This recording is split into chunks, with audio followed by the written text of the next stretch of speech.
magandang araw mga ka-Reaction Bay. So ako po si Reaction Bay. Ang dami po nating magandang pag-uusapan ngayon. Ito po ay flashback lang po o paalala nung mga alaala, hindi paalala, no? Mga alaala nung bagong ano pa lang ang mga senado, bagong upo mga ibang senador na nasabak kagad ito sa impeachment po ni Vice President Sara Duterte, di ba? So naalala niyo po ba yan? Kasi po ito po si Senador Marcoleta lang po, no? Siya lang mag-isa ang tumayo. Wala pa po diyan yung si Senador Alan Peter Cayetano. Siya lang po, no? Parang ginisa po lahat niya yung mga minority black sa Senado. Ayan. So panoorin po natin, no, kung paano niya po ginisa ang mga minority black siguro para maalala niyo ng konti, no? Kasi medyo marami na ring buwan na nakalipas. Medyo nakakalimutan na natin. So anyway, ito na po. Bago tayo pala magrekta, huwag niyo pong kalimutan mag-subscribe sa ating munting channel. Isang subscribe lang po. Masaya na tayo, no? Rekta na tayo. Right. Hindi naman po ibig sabihin ng respeto ay pananahimik. Kaya naman, I will not be choosing silence, nor will I be turning a blind eye in the face of clear and unmistakable injustice. Alam po ba ninyo na apat sa hinihingi ng Supreme Court ay nandun po sa puso ng due process? Ano po yung hinihingi? Sinabi lamang po ng Supreme Court, pwede bang ibigay nyo sa amin kung lahat ng miyembro ng House of Representatives ay binigyan ninyo ng kopya at kailan? Alam po ba ninyo kung anong sagot? Ito po yung sagot nila. Sa Tagalog po, wala po kayong pakialam dito sa amin. Kaya po pala ang dami kong kasama doon, wala talaga silang kopya. Ako nga po hindi nabigyan eh. Baka sakaling malay po ninyo baka pumirma ako, hindi ba? Matibay ang gusto ng Korte Suprema. Gusto niyang makita na lahat ay dumaan sa kayusan. Hilaw nga po eh. Ba't hindi po kayo magluto ng mas masarap na kanin? Ba't pinipilit po natin isang bagay na hilaw at pinipilit niyong ipakain sa atin? In fact, the Supreme Court has reversed a unanimous decision in a lot of instances before. League of Cities of the Philippines versus Comelec. Original decision 2008, reversal on motion for reconsideration 2009. Senator Marcoleta. May I know from the good senator if these decisions are bank decisions? Yes, Mr. President, unbanked decisions po. Well, you have to cite the Gladly jurisprudence. cite the GR number po bang hinihingi, Mr. President? Pagka sinabi po bang lahat po ng members ng Supreme Court, 15 of them, unanimous. To Kasi reiterate po what I... baka division lang yan, dahil 5 lang yun. Hindi po No, bank Mr. yun. President, to reiterate what I already said, mga ano po ito, mga reversal ng unanimous Supreme Court decision. Yes, but I am At sa asking for dalawang qualification, halimbawang Mr. President, ibigay ko whether po these are on bank MR. decisions or decisions by a division. 1. Unconstitutional, void ab initio, violative of due process.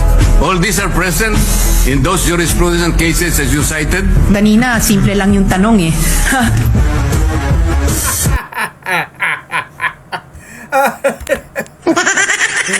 Ay nako.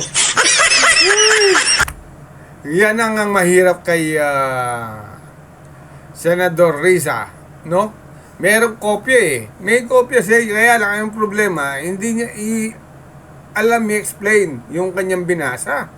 Alam niya lang basahin, yan, no? Samantalang si Senador Marcoleta, bago po niya po binasa yan, nung binabasa po ni Senador Risa Ontiveros, si Risa, bago po yan alam na niya po lahat yan. Yung mga reverse na naging reverse na mga Supreme Court. Alam niya po niya yan. Napag-usapan na po dati yan ni na Senador Marcoleta. Kaya alam niya po kung anong mangyayari sa mga tinatanong po si Risa, no? So, ang kasabihan nga, sabi niya, nung sa Saga ng Mamamayan, nung napanood niyo po yun, na sinabi, pumasok si Senador Risa sa isang, parang salakot ba? Panghuli sa isda. Alam mo na po, pag nahuli ka ng panghuli sa isda, yung hindi parang pain, hindi ka na makakalabas. Pumasok pala siya sa pain ni Senador Marcoleta, yun, hindi na po siya makalabas. Hanggang umalis na lang po. Ayan. Ganyan po katindi si Senador Marcoleta, no? Tingnan nyo po, tinatanong pa lang, alam na niya ang lahat na sinasagot. Ngayon, ayan, atras na ngayon. Atras si Risa, no? Pero maganda po. Tingnan po natin yung mga iba. So, may kasabihan po tayo, ang tumatakbo ng matulin, kung matinik ay malalim. Kaya dapat siguro pag-isipan muna natin kung tama ba na bago magdesisyon ang Supreme Court, basta ibasura na natin ang kaso na ito. Unanimous decision could become a unanimous mistake. Wala pa pong nangyaring gano'n, Mr. President. At saka po tayo pag nananakbo. Ako po ay nakasapatos at saka sa kalsada kaya hindi po ako matitinik. Well, Mr. President, there's always a first time. Naku po, tumaas ang presyon ni Tito Soto, si School Bukol. Yung necktie niya, niluwagan na kasi baka ma-atake. Atakehin.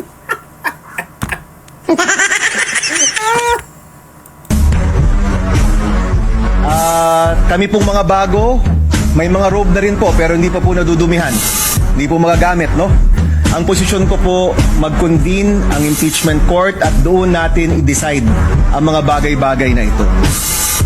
Ito naman, si Bam Aquino, noong mahabol siya ng senador, wala daw siyang pakialam sa impeachment. Ngayon, siya mismo nagkakandaw ugapa para masuot yung robe.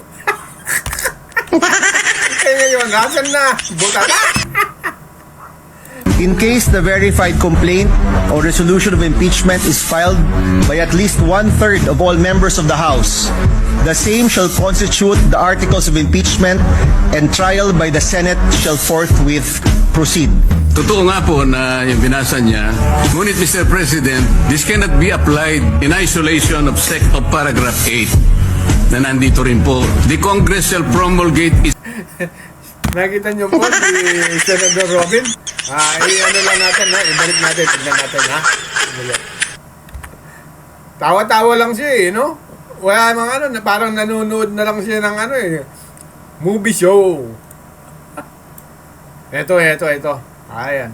Then, this cannot be applied in isolation of paragraph 8 Oh, yabang mo. na nandito rin po. The Congress shall promulgate its rules on impeachment to effectively carry out the purpose of this section. Kaya po ang sinusunod ng House dapat yung rules of procedures in impeachment proceedings. Pero kagaya nga po na sinabi ko, imbes na sundin po nila, sila po yung gumawa nun hindi naman po nila sinunod. Kaya po ang nangyari, pinagsabihan ng Korte Suprema, ganito ang pag-file. Nagbigay nga po ng guidelines.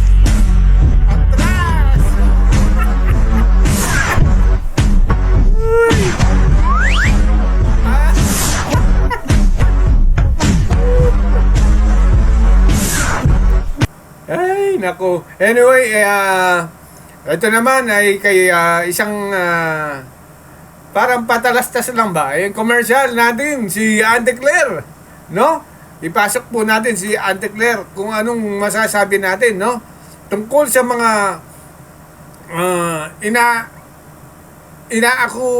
inaakuhan na sa kanilang galing, ang mga project. Tignan natin kung anong sasabihin ni Miss Beautiful sa kanyang interview, So ito na, ipasok na natin, hirakan natin. Ayan, may bagong inangkin na naman si Marites. Ayan, inaangkin po, no? Ipakapala na talaga ng mukha to. Si PRRD ang tagalinis, si Bangag ang tagangkin. At ang Marites na to. Nakatagdang igawat sa Pilipinas ngayong November 27 ang 2025 Asian Townscape Award ng United Nations na gaganapin sa Hong Kong. Matapos na kilalanin nito ang Pasig Biglang Buhay Muli o PBBM project ng administrasyon ni Pangulong Ferdinand Bangag Junior na mga angkin. Boy, aling Marites, hindi pa kami mga ulyanin. Gito ha, patunayan ko sa'yo. Panoorin mo. Kinilala ang Ilog Pasig sa isang International Environmental Award. Nanalo ang Pasig River sa kauna-unahang 2018 Asia River Prize ng International River Foundation o IRF. Tinawag itong Instagrammable ng Pasig River Rehabilitation Commission o PRRC. Sa ginanap na 21st International River Symposium sa Sydney, Australia, sinabi ng pamunuan ng IRF na napabilib sila sa mga pagbabago ng Ilog Pasig. Mula sa pagiging polluted noong 1990s hanggang sa unti-unting pagbabalik sa ganda at buhay ng ilog. O, ayan, isaksak mo yan sa kumuti mo, aling Marites ha. Lukuhin niyo mga sarili niyo. Wag Ayan, Marites. Marites Claire. Saksak mo sa kukote mo yan. Ay, naku, Marites Claire daw. So anyway, dyan muna magtatapos ang ating munting video. Yung hindi pa subscribe sa ating munting channel, huwag niyo pong kalimutang mag-subscribe, mag-like at mag-share.